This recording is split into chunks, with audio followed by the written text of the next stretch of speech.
Shalom and welcome to this week's Living Torah, and of course this week a different world than what we had a week ago, as most of us woke up on Shabbat Saturday morning to the news of the attacks in Iran. I can tell you personally that weary is one word that I could use right now.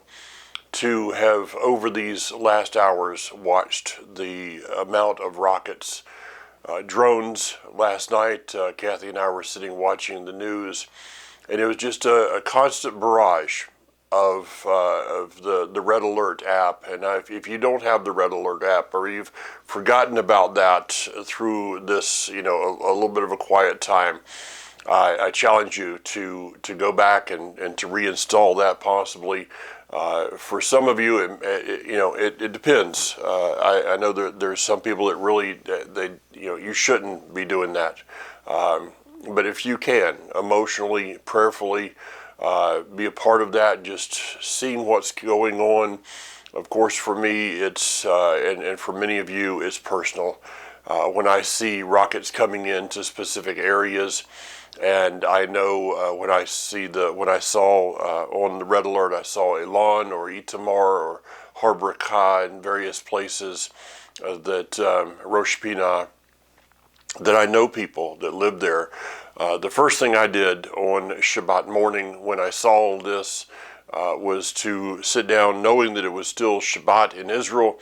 Most of the people that I know there would not have their phones on, except for in these days there is a specific app that is only for alerts, and but as far as messaging and email and news, they would have their phones off, and I applaud them for that. But so I immediately sat down and began to send WhatsApp messages to literally everybody that I could think about in Israel. And knowing that as soon as the Shabbat was over, Havdalah, that they would be willing. We wanted to catch up on news and things, and possibly somewhere along the way they would see a WhatsApp message from someone from me, and just take comfort in that someone was here praying for them. So we continue to pray. I would say that this is a world that has changed. No, not really. It's a world that's been further revealed. And there's, in the United States, of course, there is the continuation of what is looking like on many fronts a civil war, as far as the polarization of people and the hypocrisy of those who did not say a single word about 35,000 people in Iran that were killed, massacred by the government, but they already had signs printed regarding, get us out of Iran and whatever. Siding with Esau, and then to see what is happening with the Arab countries, Muslim countries that are joining in on this. Anybody that thinks that they know what is going on, they don't. I challenge you that in these days, it's so easy to go into the YouTube septic tank of armchair prophets and those that say that they know what's going on. And I've heard a word from Yah, from God. Just be careful of that. It can really suck you in, and I use the words septic tank on purpose on that one. Another aspect of everything, something that's going on, is next Shabbat, God willing, I will be in Gloucester, Virginia, with Barry and Laura Phillips. I have a new message, something I've never done before. Over the last 2 months, I have recorded on Messiah, son of Joseph, Messiah, son of David, and I've taught that for over 20 years now. I think those messages are more prevalent today, more important today to understand them than they ever have been up until this point. But this there's a concept that is spoken of actually only one time in the Gospels of the times of the Gentiles, or the season of the Gentiles.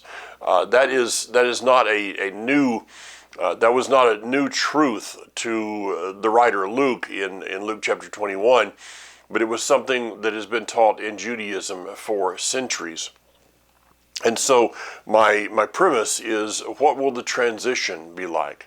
What will we see in the transition of Mashiach ben Yosef being revealed as Mashiach ben David? And I tell you what, I've had some divine intervention in this message, and I pray that it comes out in some way that's important and can not important, but in a way that speaks meaningful to people of the day that we're in. I think some of that goes along with this week's Torah portion. The other one is, I received a text from a good friend over in Rossville, Georgia, Bill Morgan, Battlefield Assembly of Messiah, and he's asked me to come over and do teach our tabernacle experience, and that will be on March 21st. It's an all-day event, beginning at 10 o'clock in the morning, going until about 6 in the evening. So if you're anywhere in that area and you'd like to go through this, it's not just a teaching. There's a lot of hours of teaching, yes. But in the end, I have a representation of the tabernacle that I will have with me there. Many of you have gone through that with me, and so I'll have that set up at Battlefield Assembly. We will give the walkthrough at the end, and looking forward to being with them. Now, what the world could be within 2 weeks, who knows? But one thing we know for sure is His Word is still as alive today as it was the day that it was given to Moshe, as far as the Torah. And in this Torah portion of Kitasa, or when you take, starting in Exodus chapter 30, verse 11, is the instructions of the building of the Mishkan, of the tabernacle, something that is literally the importance of this, because it was the revelation of the tabernacle that really sealed my destiny in how I would look at Scripture, how I would react to it, and would just bring forth kind of a snowball effect of going to Israel from that point, and all that's happened since then. And so there's so much here that's in this, but I just want to take a couple of things. First of all is one in chapter 30, verse 17. Adonai said to Moshe, "You are to take a basin of bronze and a base of bronze for washing. Place it between the tent of meeting and the altar, and put water in it." And I know that I've said this in the tabernacle teaching. I've said this through the years. I want to take a little bit different spin. When we go through the tabernacle and we see all of the details here, it is the Vav is so prevalent, which is the connector, the Hebrew letter Vav, which is the connector for everything. And so when you're seeing the word and throughout the building of the tabernacle, that is the letter Vav, which connects everything. And we look at it and we can see the size of the outer court. We can see the measurements of the table of showbread. We can see how much gold was put into the menorah, the measurements of the altar of incense, of everything throughout the tabernacle. The one thing that we do not have is the measurements of the brazen laver, which is there in the outer court in a very interesting place, because in order to get to that, you have to go first through the altar, and that is the sacrifice. That is the place that's speaking of the atoning work of Yeshua, of Messiah, son of Joseph, as we enter in. And actually, well, I never thought this one before, just thought about it here. New revelation for me, maybe not for you. But the tabernacle actually shows us of the two Messiahs. Messiah, son of Joseph, the suffering servant, the one who is spoken of on the altar of sacrifice, who then leads us to Messiah, son of David, the conquering king, the one who is the altar that is there in the Kodesh Kodeshim, the Holy of Holies. But between the two is the laver, and the laver is filled with water and is speaking of the Word, the living Word of Yud-He Vav-He. But it is without definition. It is without dimensions. It is immeasurable. And I know that many of us grew up in Sunday school, in vacation Bible school, various things, with all those omni words, and none of us understood that. But there was a bumper sticker or site somewhere. I got a hold of this somewhere. I've seen something that said this. So what is this? Not an original statement here, but I have a question. How big is Yud-He Vav-He to you? Just how big is this? Would have been on a bumper sticker. How big is your God? Okay, what limits are there limits that we have on him? Is he truly limitless in our lives? Now that's a question that I'm not really sure even what to do with the question, but just to throw it out to each person of maybe during this Shabbat, just spending a little bit of time thinking, have I brought him into a dimension? Have I tried to bring him into a dimension that I can understand?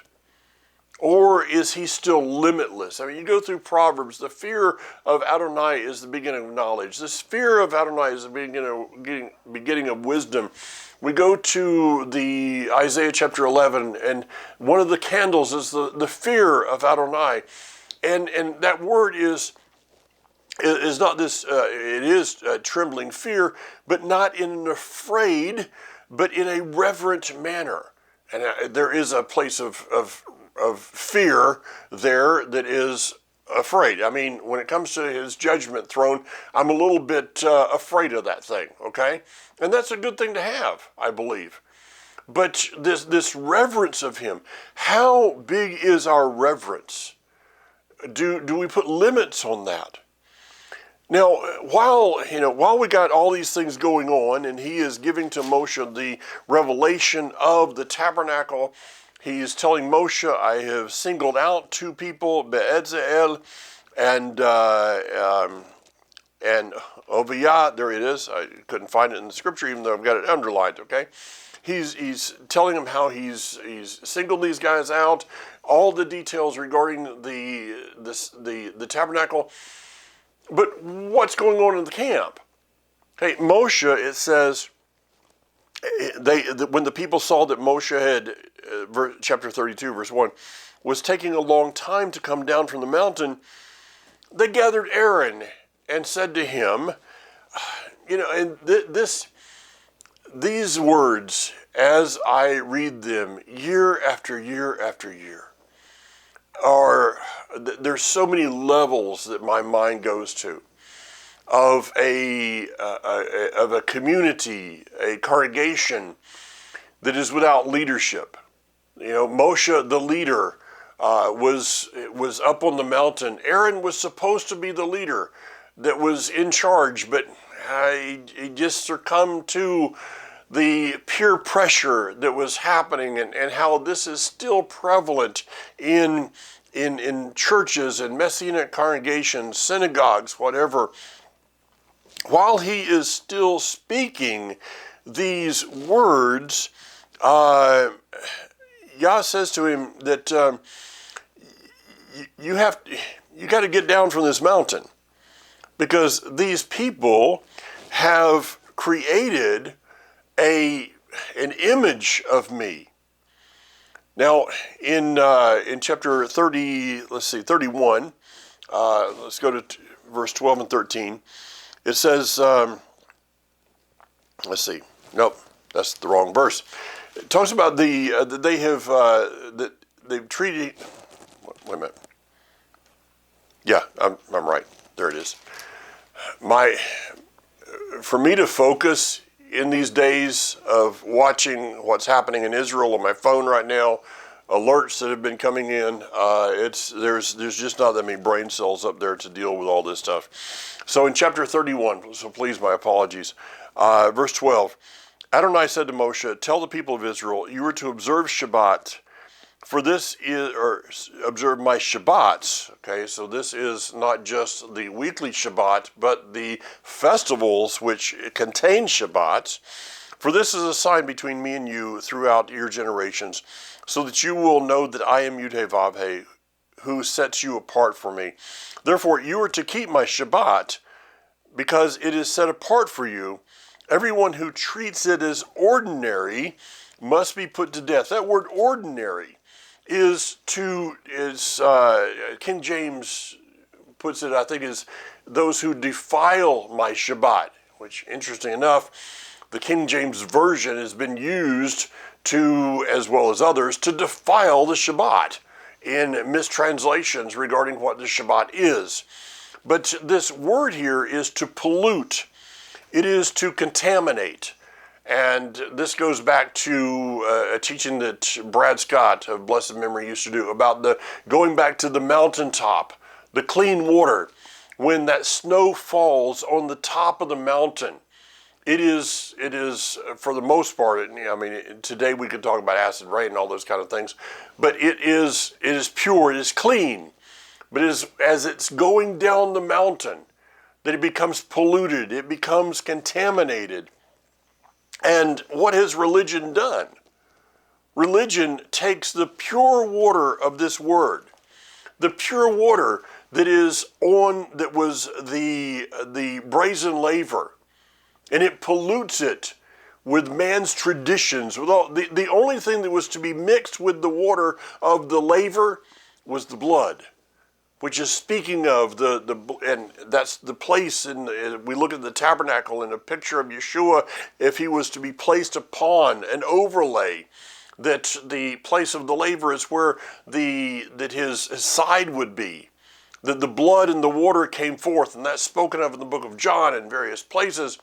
So the only thing that is to be placed into the living water is the blood.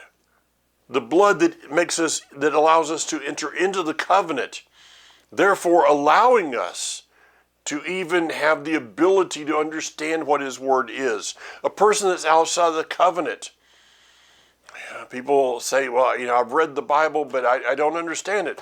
Okay, that's fine. Why? Because you haven't gone, well, it's not fine, because you haven't gone to the altar of sacrifice. The altar of sacrifice gives us the right, the covenantal right, the legal binding right to then open the word and receive the revelation that is there. So while he's doing all of those things, and he is up on the mountain, Moshe is up on the mountain receiving the revelation, what are the people doing? They're going to Aaron and saying, we need a God. Moshe is gone. We don't trust this guy. We haven't put our trust into him. And so we need our own God. And Aaron said, get busy and make us gods to go ahead of us. They gathered around Aaron and said to him, get busy and make us gods to go ahead of us. The wording here is very interesting in Hebrew, and I'm sure I don't understand all that's going on here by any stretch of the imagination. But it is the best that I can do is make us gods that will walk before our face. The word is panim there, a face. Gods that will walk before our face. I get this kind of a connotation where I'm right or wrong or this, I don't really know, but make us gods that are pleasing to my face. Someone that a God that I can kind of put into my own vision. I mean, isn't that what the golden calf is about? And so they take, in verse 2, they strip off their earrings and other pieces of gold, and they hand them to Aaron to make this golden calf. Now, it's one thing for them to be doing that.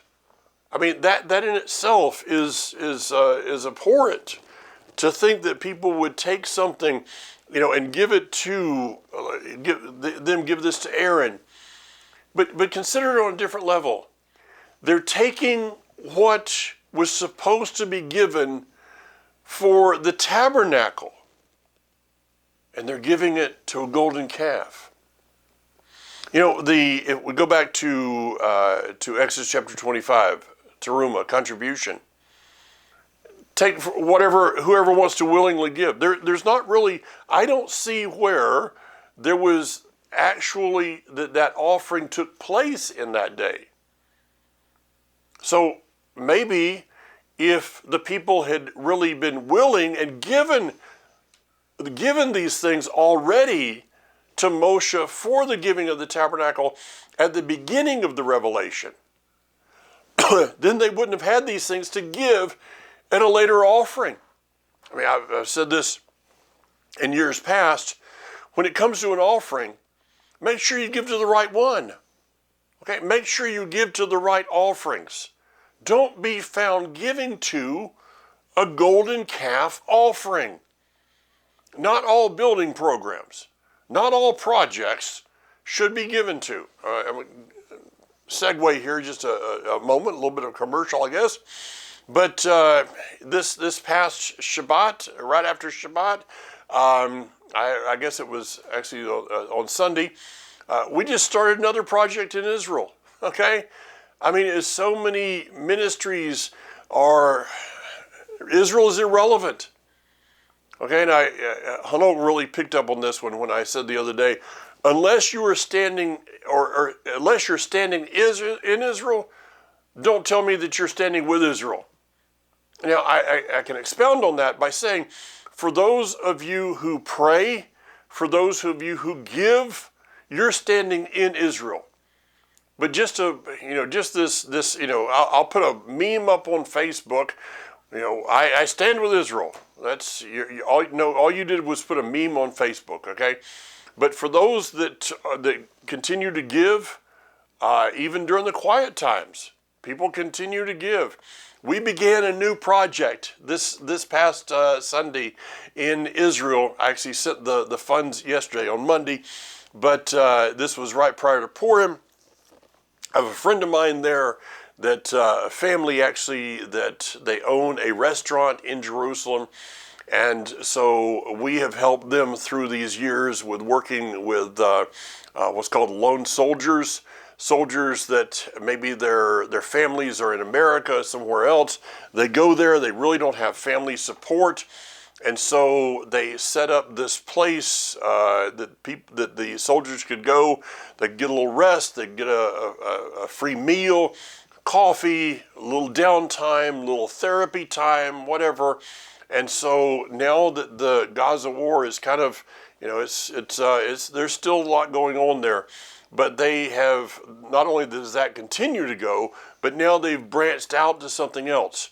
That for the widows and orphans, the children and the wives, the spouses of those who have lost family members, specifically soldiers that have died and left behind spouses and children, this family and those that are working with them are now trying to, at least once a week, take like a surprise meal, a hot meal, and I can tell you their food is really good, but take a hot meal, some refreshments and whatever, and show up at the door with this meal to give them, just to maybe lift their spirits just a little bit. So for those who continue to give, here we go. We got another project, and God willing, we'll be able to continue to work with that. So the items meant for the tabernacle, those were items meant for holiness. Now, remember that the Hebrews, that they were not told to give everything. They were not told to give everything unto the tabernacle. No, they were to give a gift. And I wonder if it comes out that they were actually being asked because they would have understood, had been told that Abraham gave a tenth unto Melchizedek, that Jacob had said, if you will bring me back here, I will give a tenth. So this idea of a tithe, so the people of Israel were not being told to give everything that their neighbors had given to them prior to, sorry, voice a little rough today for some reason. They were not being told to give everything that their neighbors had given to them prior to leaving Egypt, but were they being prompted to give a tenth of what they had been given? And so this tenth that they were given was holy. The rest, we could say, was for their own needs. The same as in the scripture, and this is something debated over and over again to ad nauseum, and I just don't understand the debate. The tithe, a tenth of our income. Now, I know we don't have Levites, okay, but there's places, there's ministries. This is not a commercial, folks. You want to give here, that's great. We appreciate it. It funds a lot of things that go on that nobody actually sees. But we should look at a tenth of our income as holy unto him. And then he tells us, okay, use the rest for your own needs. And this is why my grandmother of blessed memory, over that shoulder right there, I've told this story how I'd go to Barnett Bank with Granny on Edgewood Avenue in Jacksonville in an old Plymouth sedan. I was the old gray sedan. I mean, how drab can you get? And we would go into Barnett Bank, and Granny would deposit a little bit of her Social Security, and some of that she'd get back in cash for to go down to the drugstore to Rexall Drug and pay the light bill. All of these things that had to be done. And then she would say, but this amount, however much it was, and I'm sure it wasn't a whole lot, she'd say, this amount I need in fresh bills that have never been used before. Uncirculated bills, because that was what Granny was going to put in the offering plate on Sunday morning. Granny taught me that there is a part of our lives, he's not asking for us to give everything. He's asking us to set aside a part of it, which, by the way, should direct us into the rest of our lives to not use it just frivolously. Okay, I need to get off of that because I got a lot to do. They fashioned an image. I doubt if I'm going to get through all this, but they fashioned a Yah into their own image. And, this is, there's two Torah portions that I just would rather, there's a few, but, Tamar, that was one of them. This one, in which they refashion the image of Yah, and then the spies of where they do not trust in his word.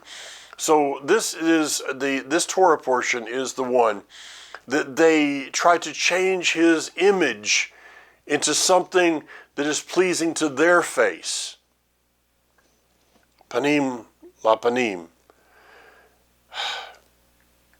It's so easy to point fingers, as has been done over and over and over again in modern day Christianity. I sat in these churches, ladies and gentlemen, and heard people, pastors and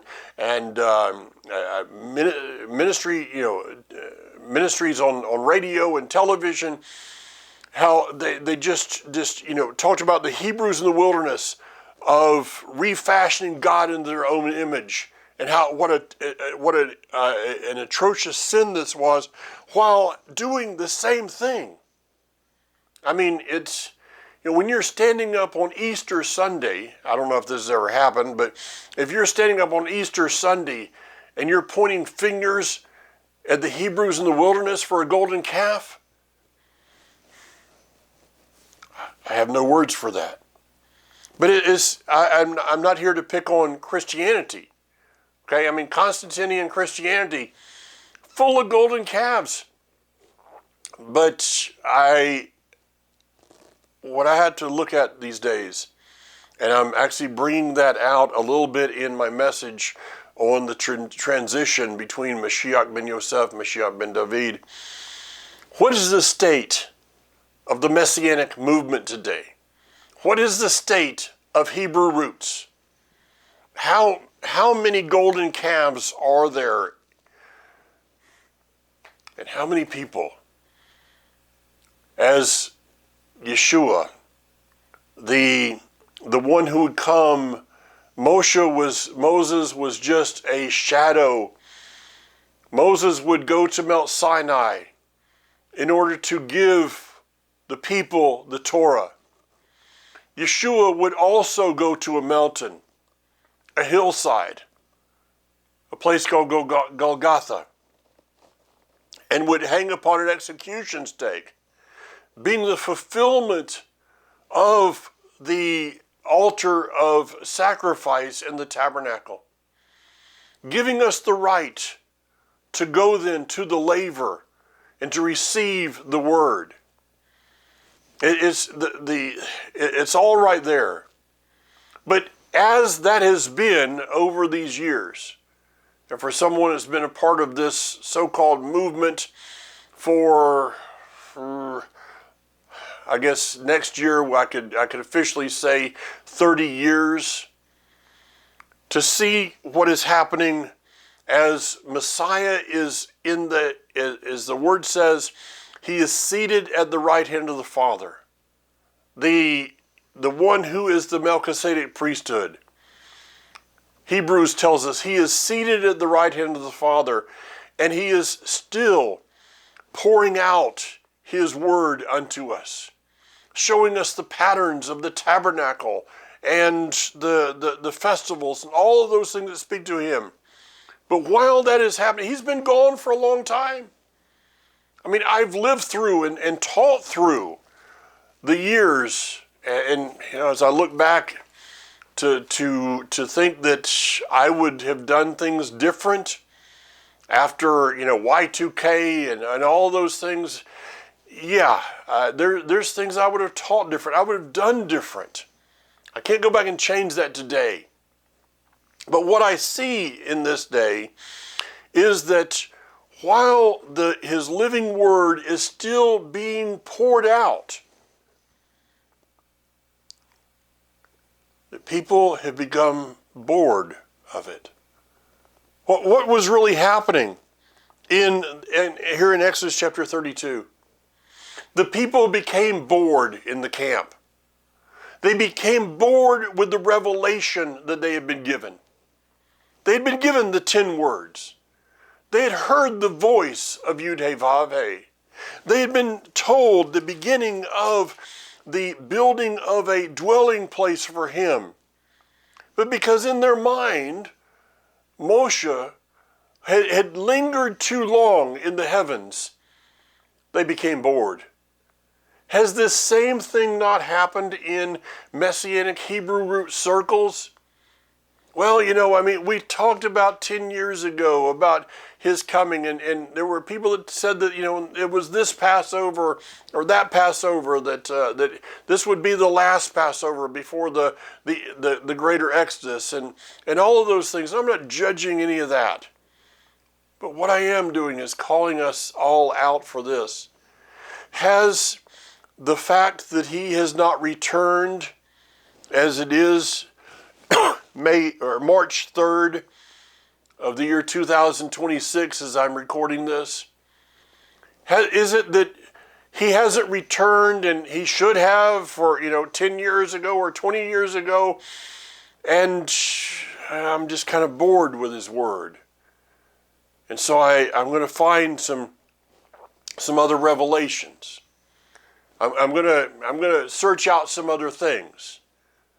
Well, maybe this religion has something. Maybe that one, or what about this? That let's just go back to we're going to say that we're following Yud-Heh-Vav-Heh, but we're going to do it in a way that is more likable to our face, to my way of thinking, my way of looking at things. So I can look at, this is kind of rhetorical. This is not what I'm saying, okay? But I can look at the word and go, I know that he tells us to obey the festivals of Leviticus chapter 23, but there's some really good things about Christmas and Easter. There's some things that really spark a lot of my emotion when I think about those things. So why don't we just let's go ahead this year and let's do Passover, but that doesn't really speak to me about his resurrection, and we need. So what's wrong with just going back? Shabbat.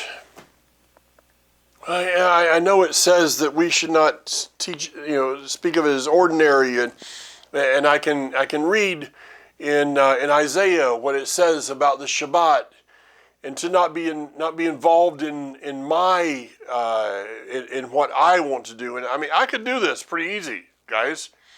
I don't get to play golf tournaments. Why? Because they're on Shabbat.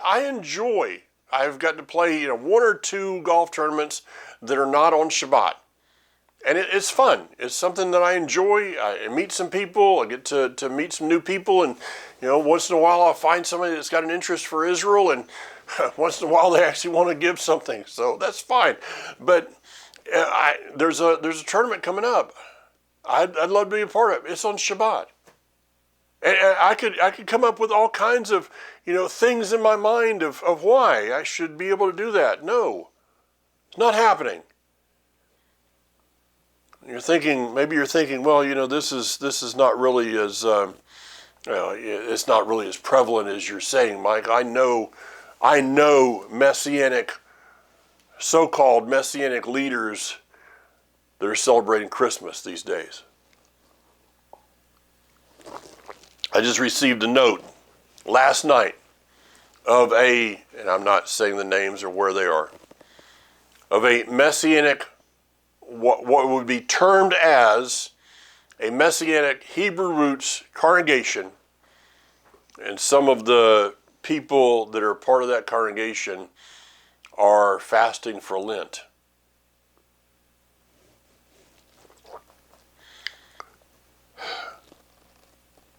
May Yah have mercy upon us as a people.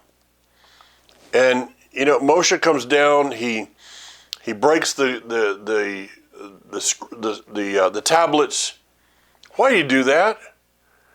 Because if he would have presented the tablets to the people with the calf there would have been no mercy.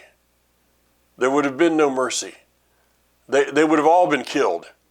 So Moshe did the most merciful act, I believe, under the direction of Yud-Heh-Vav-Heh, that before the people could see the tablets and respond to them. See, if they would have looked upon the tablets and said then, Na'aseh v'nishma, we will do and we will obey, while the golden calf was still there in the camp, there would not have been a person alive except for Moshe. And by the way, what we read is that Moshe is the one that interceded for them. He broke the tablets. He destroyed the golden calf. And then it says that he began to intercede for the people.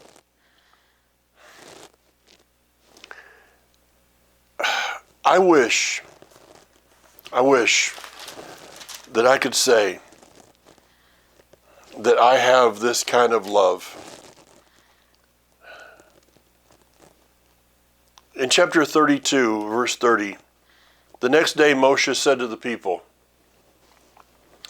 "You've committed a terrible sin. Now I will go back to Adonai. Maybe I will be able to atone for your sin." Moshe went back to Adonai and said, "Please, these people have committed a terrible sin. They have made themselves a god out of gold. Now, if you will just forgive their sin, But if you won't, then I beg you, blot me out of your book which you have written. I can only pray that I would have that kind of an attitude regarding what goes on today. When I receive a text, a message, or something about people being led back, I guess I have compassion for the sheep. I try to have compassion for the sheep because for the most part, this movement is doing the same thing that there has been in ancient Israel. It said that there were many teachers but few shepherds. And I can have compassion for a sheep that doesn't have a shepherd. But I don't have compassion for the shepherds that allow, or the I would say, wolves in sheep's clothing. Some of the people that I know that are doing these things, they're doing it. Why? Because they've been put in a shepherd role and they're not really shepherds. Is it always because of rebellion? No. It's the problems today are multifaceted. I don't know the answers. The only thing I know is that Moses interceded on behalf of the people. He kept doing what he was called to do. And I hope and pray that that's what I can do, is just continue to do what I am called to do. And do so with compassion. Not always do I see myself doing that well. So in chapter 33, we see this negotiation going up. Now, in the end, Yah is testing Moshe. And maybe, we see that he was tested again and he failed. But here's the great test for Moshe.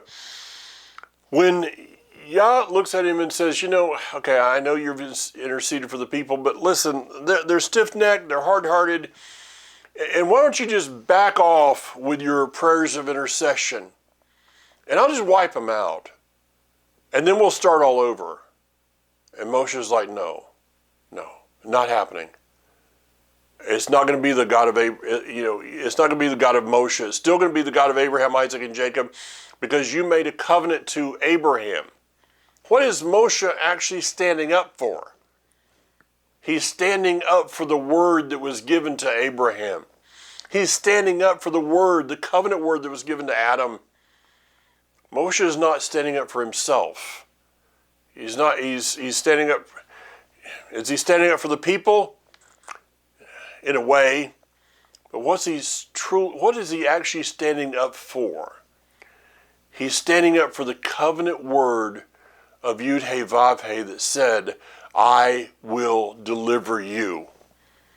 He's standing up for the 5 I wills that are in Exodus. He's standing up for Genesis chapter 3, verse 15. He's standing up for the words that were spoken to Adam, or to Abraham, to Isaac, and Jacob. I will give you this land. What should we be standing up for today? His word. Is modern day Israel the kingdom? Far from it. Is modern day Israel godly?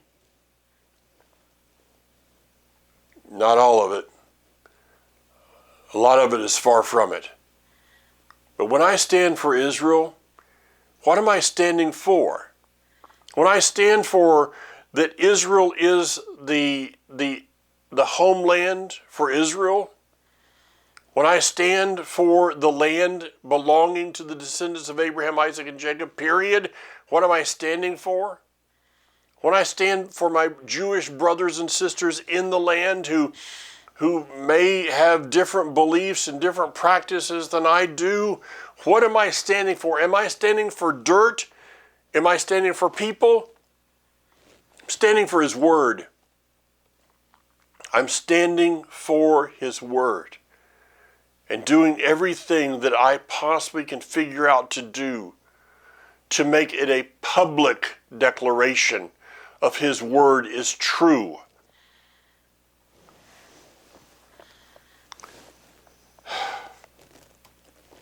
After all of this, Moshe says a very important verse.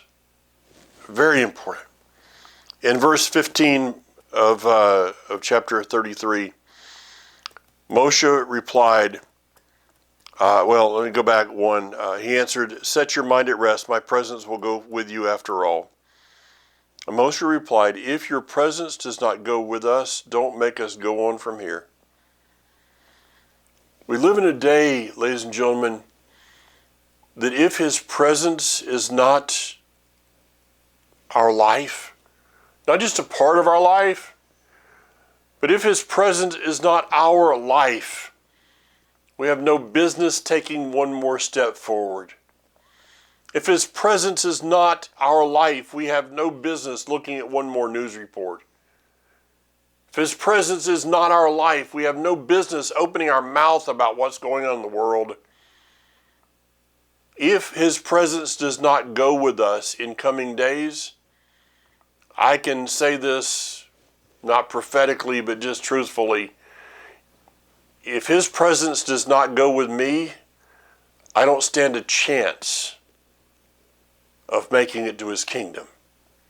If his presence does not go with you, you don't stand a chance of making it to his kingdom. It is only the power that comes through the revelation of his presence being with us that allows us to move day by day. Now, at the end of this, I have to skip over some things. He goes back. What is he doing? He begins the process of reinstituting the covenant with such things as Shabbat, the festivals, and a verse that's in the center of this that I believe has been used really out of context. But that's not I don't want that to sound really judgmental. But this partial verse, verse 26, "You are to bring the best first fruits of your land into the house of Yudevave or Elohim. You're not to boil a young goat in its mother's milk." Is this about the separation of milk and meat? On one level, yes, it is.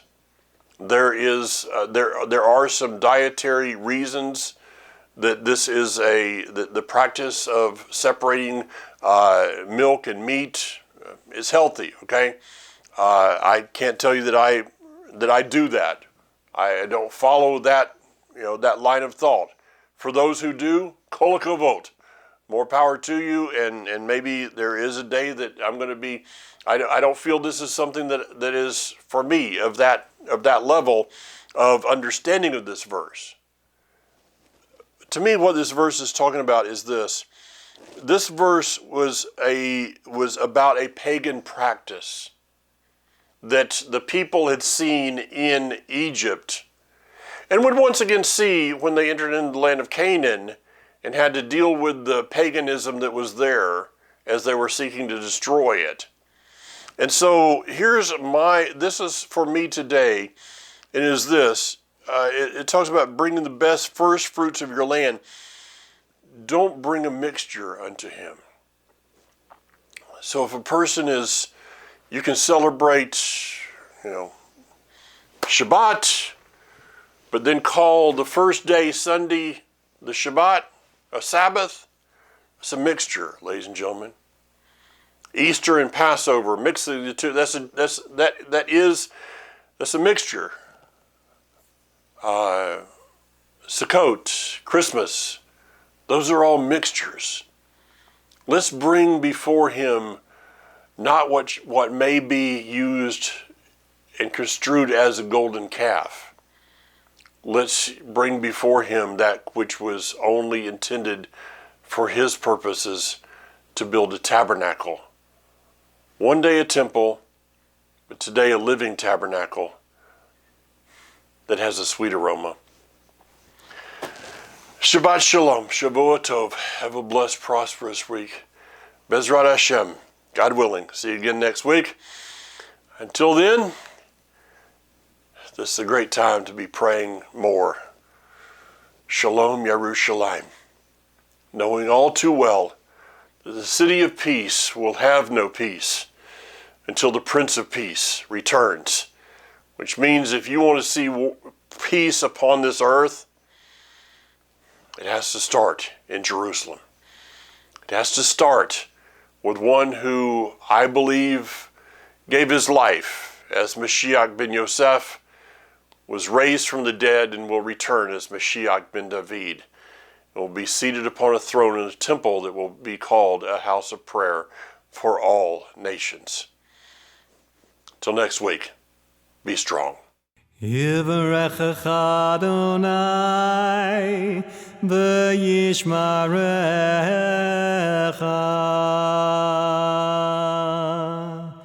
Ya'er Adonai panav elecha v'yichunecha.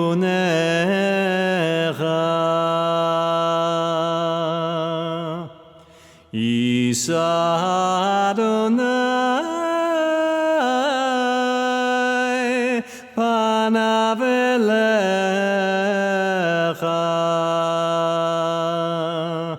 v'yasem lecha Shalom.